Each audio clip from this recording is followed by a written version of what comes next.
On paper, World War II ended in 1945. The guns fell silent, front lines dissolved, flags were raised, victory was declared. Millions of soldiers laid down their weapons under the assumption that survival now meant safety. For prisoners of war, that assumption was wrong. When the fighting stopped, captivity did not simply end. In many cases, it became more dangerous. The legal status of prisoners shifted.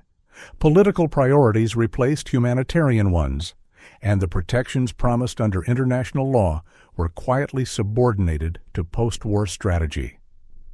A second conflict began, one fought not with artillery, but with trains, borders, and paperwork. This was the secret war over prisoners of war. By the time Germany surrendered, millions of men were held far from home. German soldiers were scattered across Allied camps. Allied prisoners were still being recovered from Axis territory. In Eastern Europe, entire armies had vanished into captivity.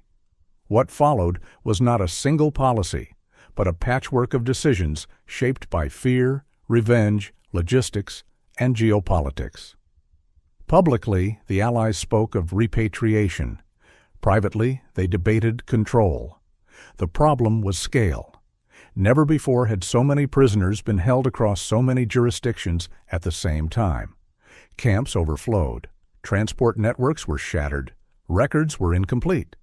Millions of men existed only as names on paper, if that. Moving them home safely required coordination the post-war world did not yet possess. And not everyone wanted them to go home. The first fracture emerged immediately. Not all prisoners were treated equally.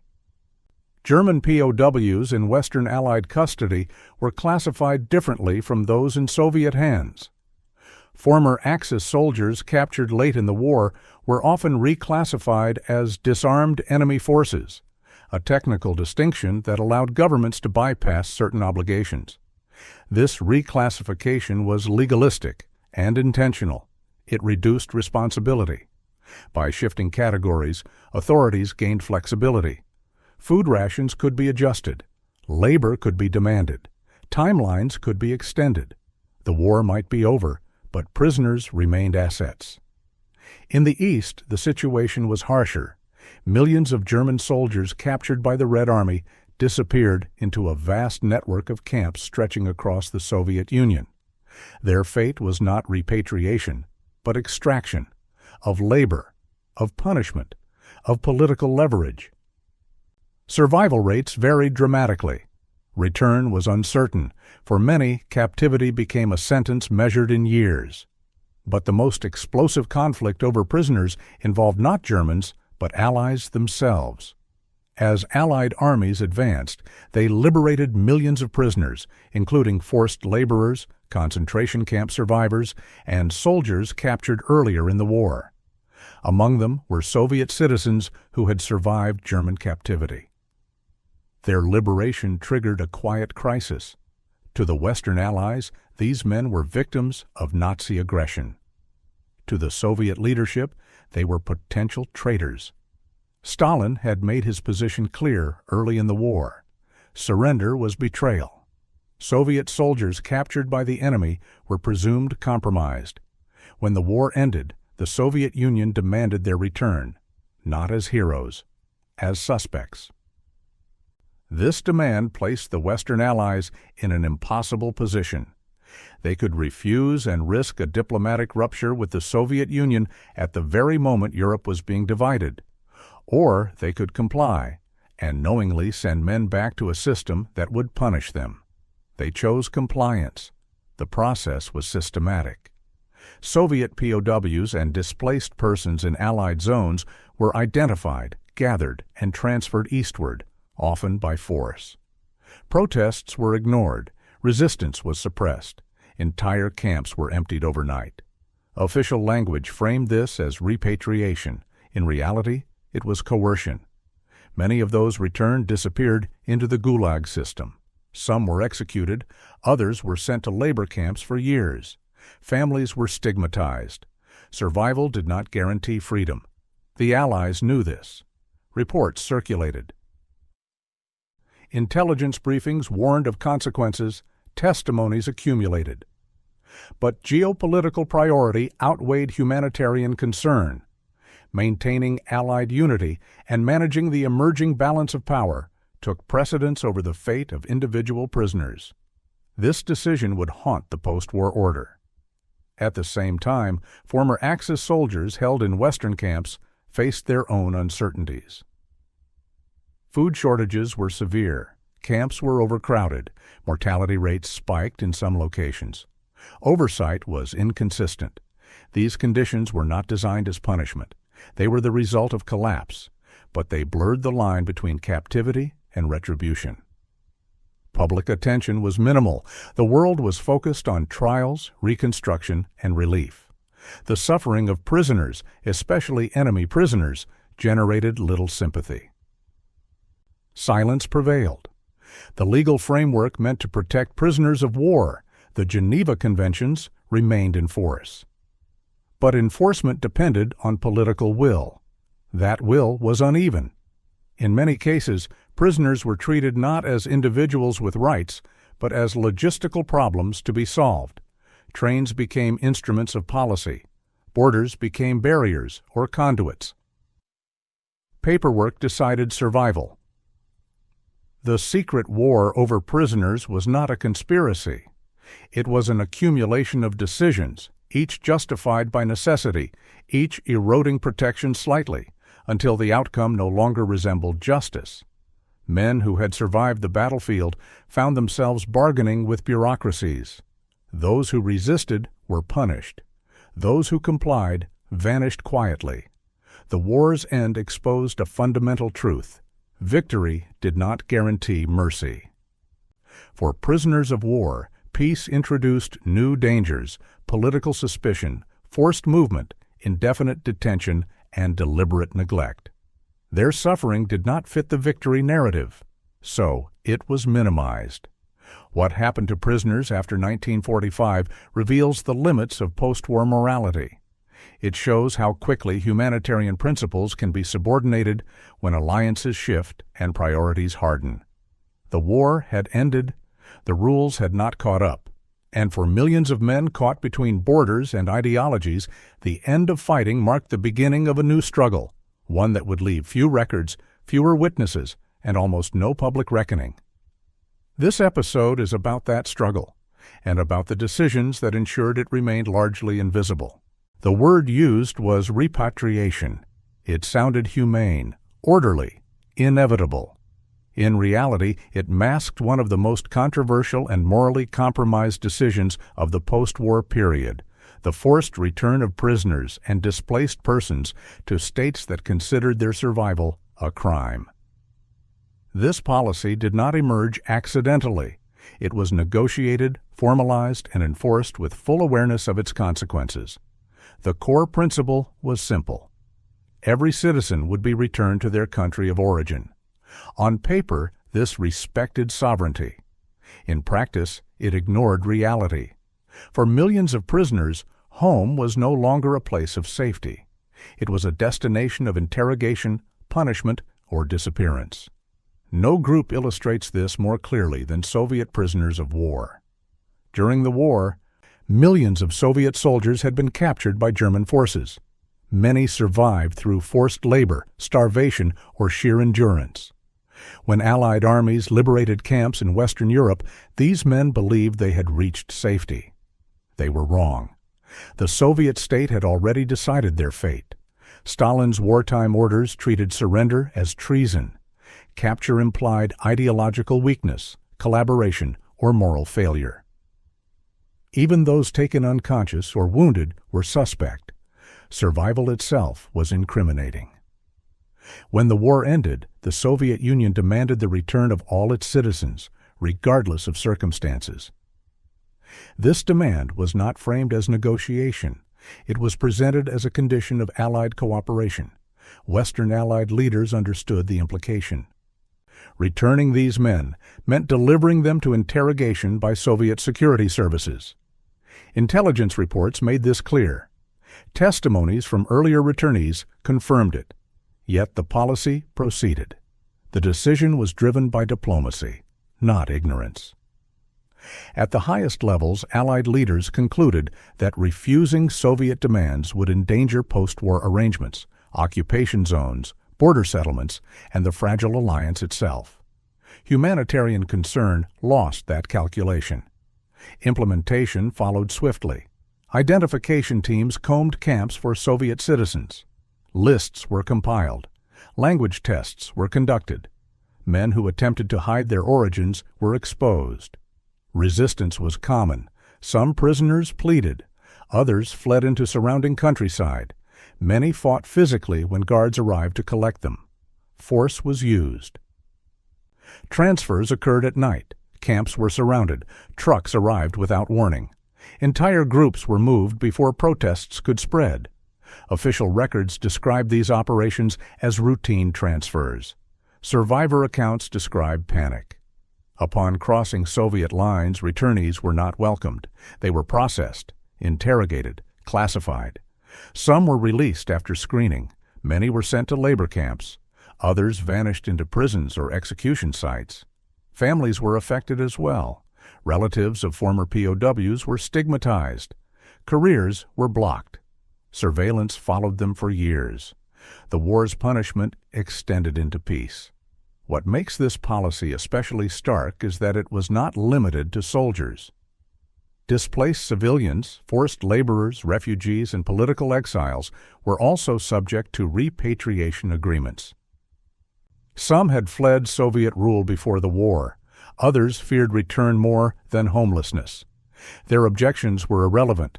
The policy was enforced uniformly. Western Allied authorities often justified their actions by citing international agreements and reciprocity. They argued that refusing Soviet demands would invite retaliation against Western prisoners held in the East. This argument had weight early on. It lost relevance as the war ended. By then, reciprocity had become habit. The machinery of forced return kept operating even as moral justification weakened. The policy extended beyond Soviet citizens. In Eastern Europe, similar patterns emerged. Prisoners and displaced persons were returned to regimes that viewed them with suspicion. Political reliability mattered more than survival. In some cases, return meant conscription into labor brigades. In others, imprisonment. Occasionally, summary execution. The common element was choice. The Allies could have refused. They did not. They could have delayed. They accelerated. They could have offered asylum. They denied it. This was not because alternatives were impossible. It was because they were politically inconvenient. Western leaders feared that making exceptions would unravel broader agreements. They feared setting precedents. They feared being accused of harboring defectors. They chose uniformity over humanity. The language of legality provided cover. By framing forced return as obligation under international agreements, authorities avoided moral debate. They transformed individual fates into administrative outcomes. Paperwork replaced judgment. This approach allowed the Allies to maintain a public posture of cooperation while privately acknowledging the human cost. The cost was borne by the powerless. The secrecy surrounding these operations was deliberate. Transfers were rarely publicized. Journalists were kept away. Complaints were handled quietly or ignored. Survivors' testimonies emerged years later, often dismissed as anecdotal or exaggerated. The story did not fit the narrative of liberation, so it was sidelined. What makes forced repatriation especially troubling is that it contradicts the very principles the Allies claim to uphold: freedom from coercion, protection of the innocent, accountability for abuse. All were subordinated to alliance management. The justification was always the same.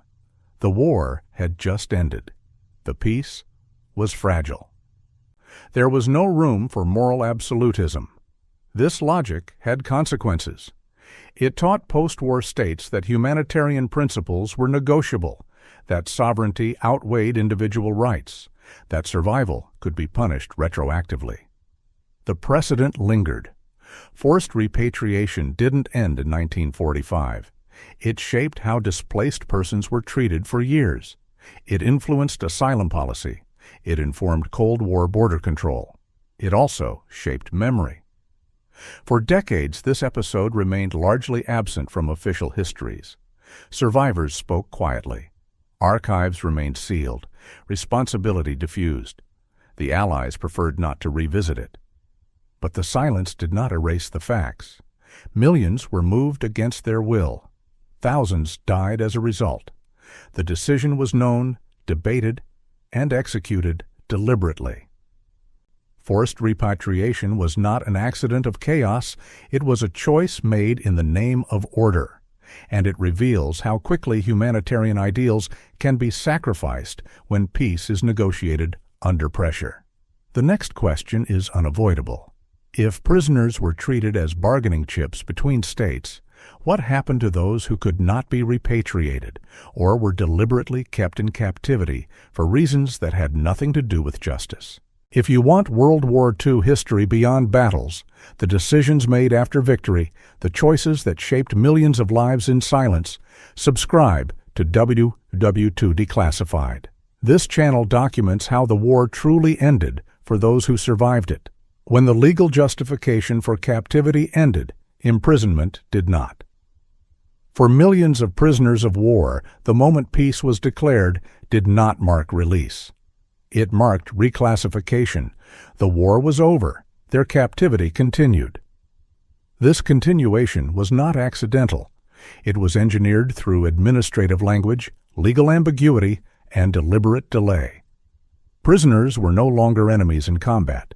They became labor units, security risks, or political liabilities. Their status changed. Their confinement remained. One of the most common mechanisms was indefinite detention through redefinition. Former prisoners were no longer called prisoners of war. They were reclassified as disarmed enemy forces, security detainees, or internees pending disposition. Each term carried fewer obligations under international law. This semantic shift mattered. Once prisoners were removed from POW status, timelines disappeared. Release became conditional. Oversight weakened. Accountability blurred. The Geneva Conventions still existed. They were simply bypassed. In Western Europe, large numbers of German soldiers captured late in the war found themselves held for months, and sometimes years after surrender. Official explanations cited logistics, food shortages, and transport collapse. These explanations were not entirely false, but they were incomplete. Captive labor had become economically useful. Reconstruction demanded manpower. Infrastructure was destroyed. Mines needed clearing. Roads needed repair. Fields needed planting. Prisoners provided labor that was cheap, controllable, and politically expendable. So captivity extended. In France, Britain, and other Allied states, former German POWs were organized into labor battalions. They worked on farms, construction sites, and industrial cleanup. Pay was minimal, movement was restricted, release schedules were vague. For many prisoners, the war's end simply shifted the conditions of confinement. In the East, captivity took on a more brutal character. German prisoners held by the Soviet Union were treated as reparations in human form. Their labor was extracted systematically. Camps stretched across vast territories. Survival depended on health, chance, and time. Return was uncertain. Some prisoners were held for a decade, others never returned. Official Soviet narratives framed this as justice. In reality, it was exploitation, but captivity without war was not limited to former Axis soldiers. Displaced persons, civilians who could not be repatriated or refused return, were often confined to camps indefinitely. They were neither prisoners nor free citizens. They existed in legal limbo. Authorities feared letting them disperse. They feared political complications. They feared precedent, so camps remained. These camps were not extermination sites. They were not designed for murder, but they were restrictive, controlled, and psychologically crushing. People lived for years without clarity about their future. Indefinite detention became normalized. The justification was always temporary necessity. Temporary stretched into permanent. Another factor sustaining captivity was political suspicion. Former prisoners were viewed as potential threats. German soldiers were feared as future insurgents. Soviet returnees were feared as ideological contaminants. Displaced civilians were feared as political actors. Freedom required trust. Trust was scarce. Intelligence agencies monitored camps. Screening processes expanded. Interrogations continued long after hostilities ceased. The assumption was that captivity equaled control, release equaled risk. So delay became policy. In some cases, prisoners were used as bargaining tools. Release schedules were adjusted based on diplomatic developments. Transfers were postponed to extract concessions. Human beings became leverage. This was not done openly. It emerged through bureaucratic inertia and strategic calculation. The moral cost was immense. Prisoners who had survived years of war found themselves trapped in an undefined present. They could not plan. They could not rebuild. They could not move on. Their lives were suspended. The psychological impact was severe. Testimonies described despair, loss of identity, and a sense that survival had been punished. Hope eroded slowly. The war had ended everywhere except inside the camps. Public awareness was minimal. These prisoners did not fit heroic narratives. They were not victims of camps in the Nazi sense. They were not symbols of liberation. They were inconvenient survivors. Media coverage was limited. Governments preferred silence. The legal ambiguity discouraged advocacy. Over time, captivity without war became an accepted anomaly. Eventually, releases did occur. Prisoners were repatriated in waves. Camps were dismantled gradually. But the damage had been done. Years had been lost. Families were broken. Trust in post-war justice was compromised.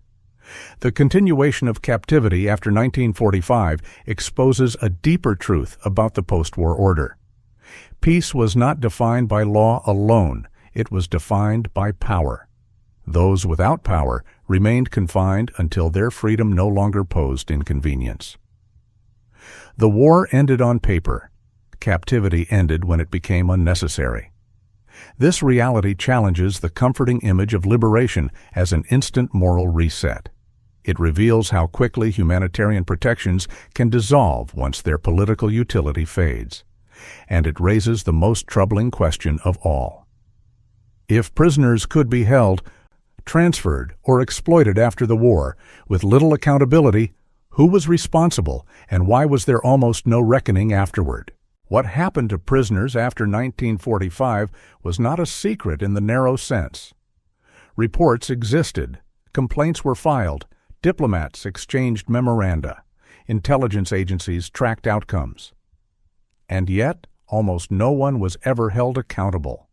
There were no major trials, no commissions of inquiry with consequences, no sustained public reckoning. The silence was not accidental. It was constructed. The first reason accountability failed was jurisdictional confusion.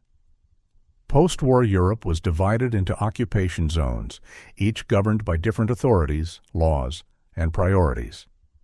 Prisoners passed through multiple hands, military commands, civil administrations, international agencies, often without a single body assuming responsibility. When abuses occurred, blame dissolved into bureaucracy. Was the responsibility military or civilian? Domestic or international? Temporary or permanent?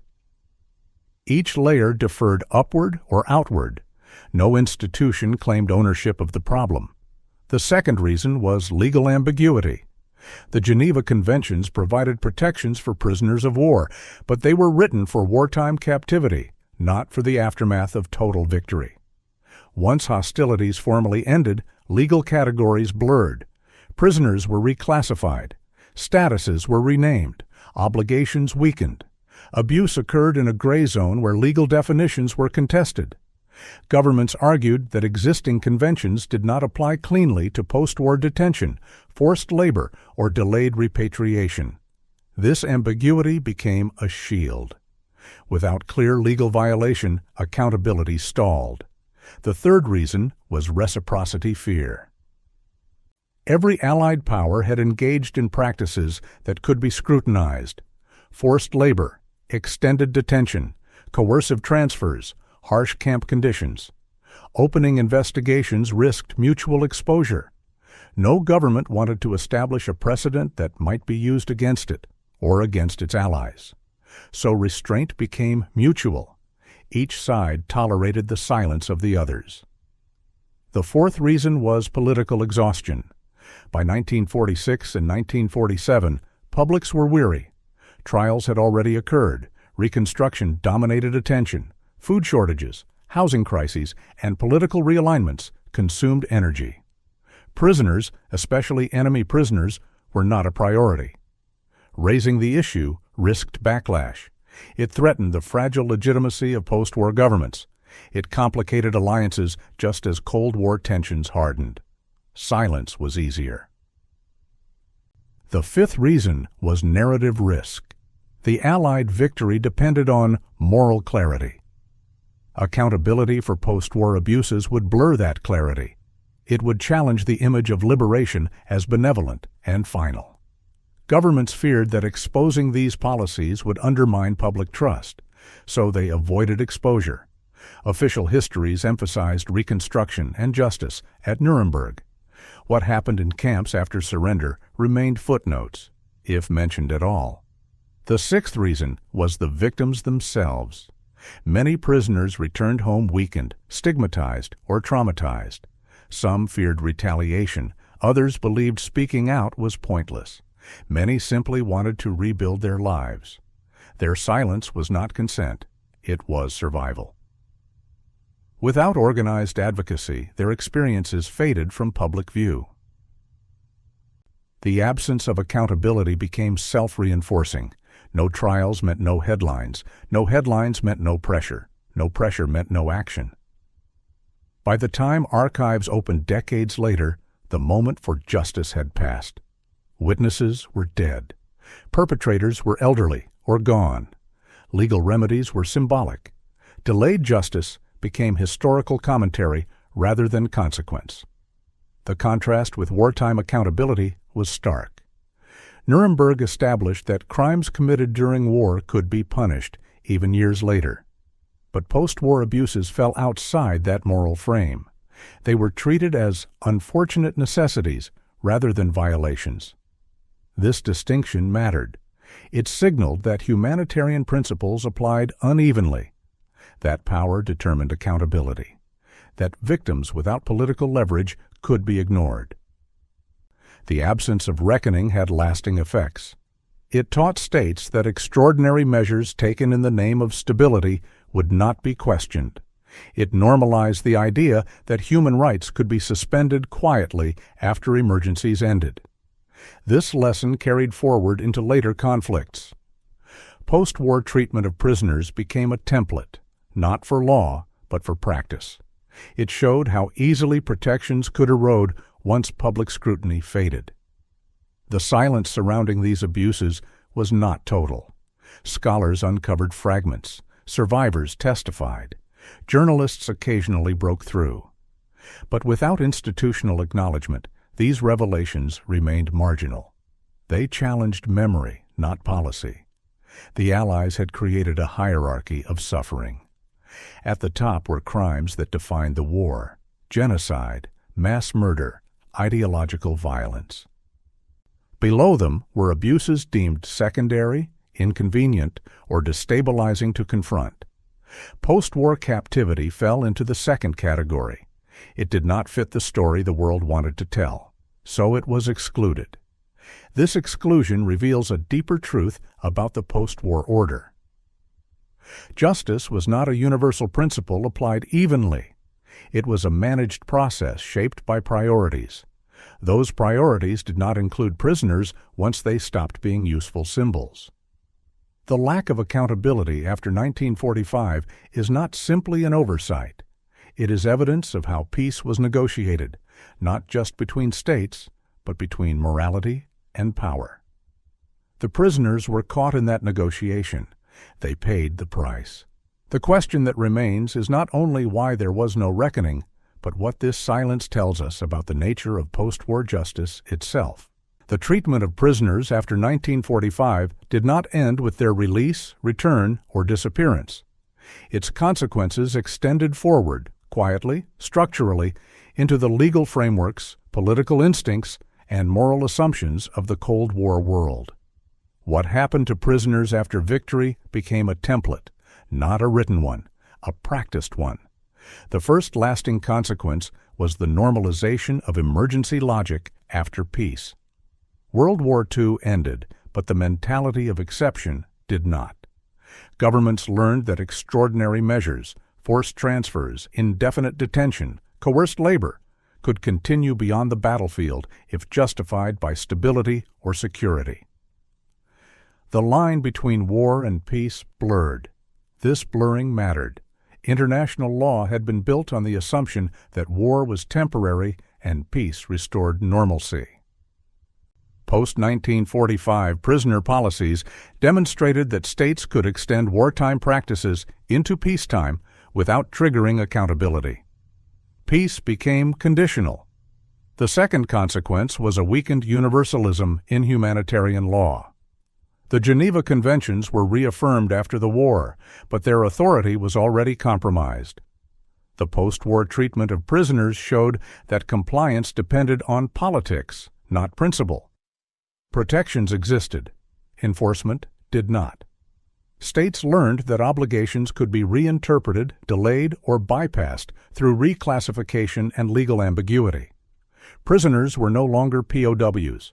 Camps were no longer camps. Labor was no longer punishment. Language replaced law.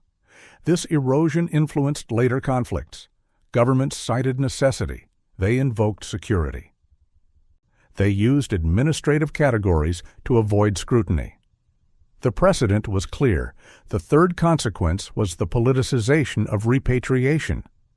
After 1945, return ceased to be purely humanitarian.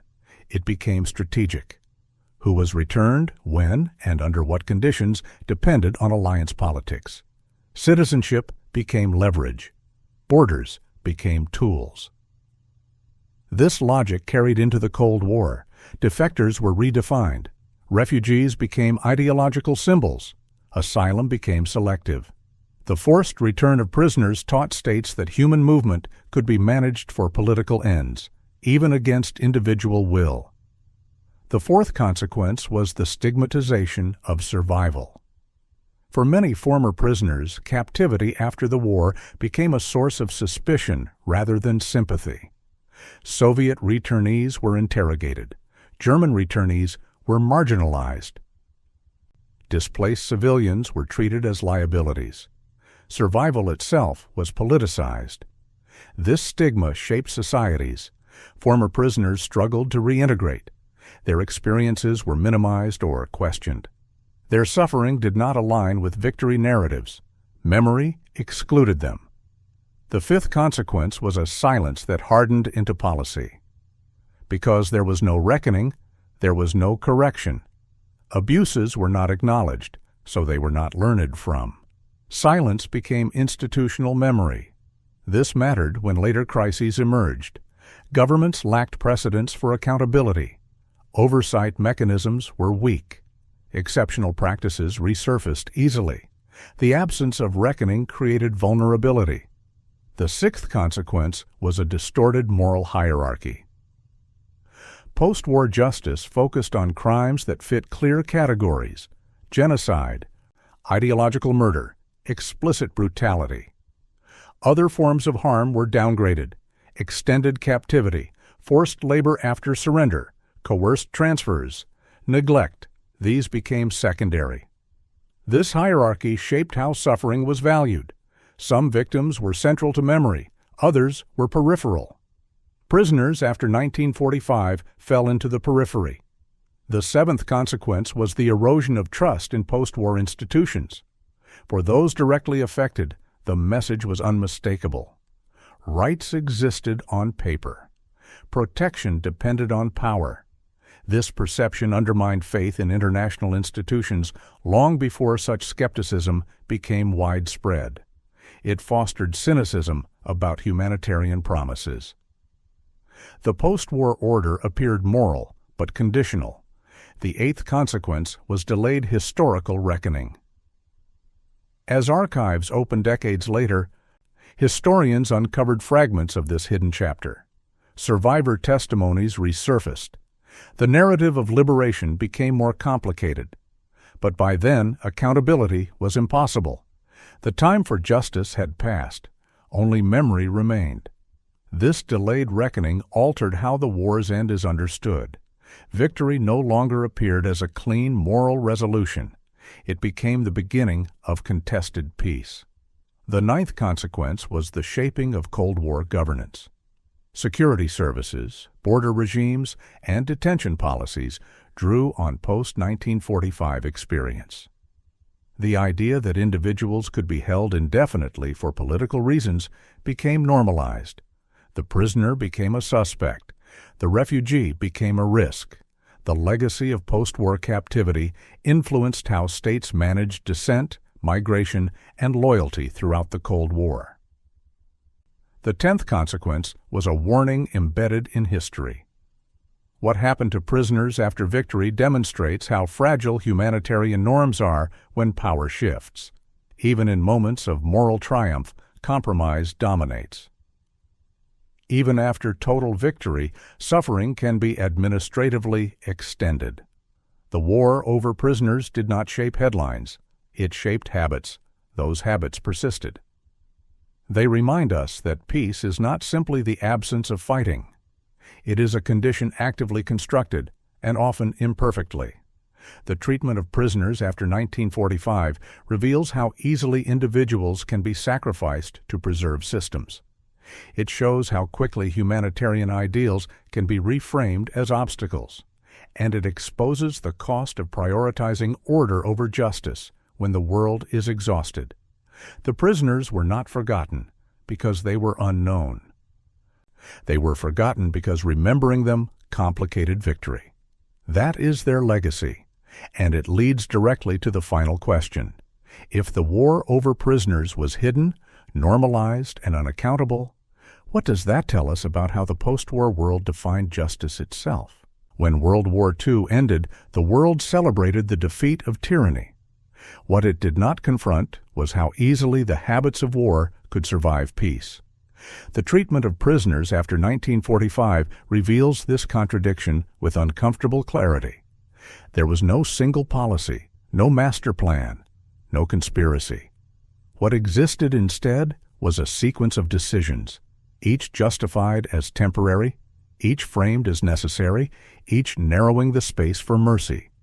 Prisoners were reclassified, transfers were normalized, detention was extended, accountability was deferred. None of this violated victory. It violated expectation. The Allies did not deny humanitarian principles. They limited them. They applied them unevenly, shaped by diplomacy, logistics, and emerging geopolitical realities. The result was a peace that functioned administratively but failed morally for those caught between borders and ideologies. Forced repatriation demonstrated how sovereignty could outweigh individual survival. Indefinite detention revealed how legal categories could be manipulated once public scrutiny faded. Silence showed how easily suffering could be absorbed into bureaucracy. Together, these practices formed a hidden chapter of the post-war order. This chapter matters because it challenges the myth of moral closure.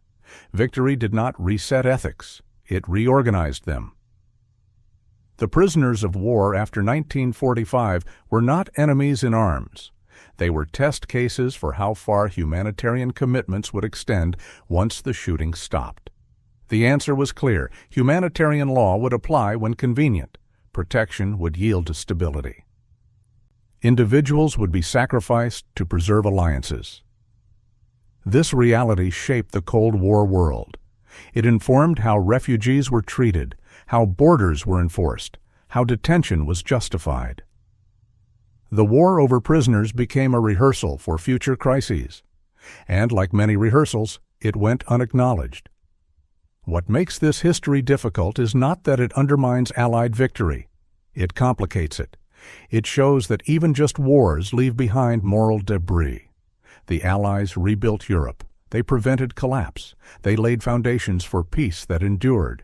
They also accepted suffering they chose not to see. The prisoners carried that burden quietly. Many never spoke. Others were not believed. Their experiences did not fit the story of liberation the world wanted to tell. So the story was set aside. But history does not disappear when ignored. It waits.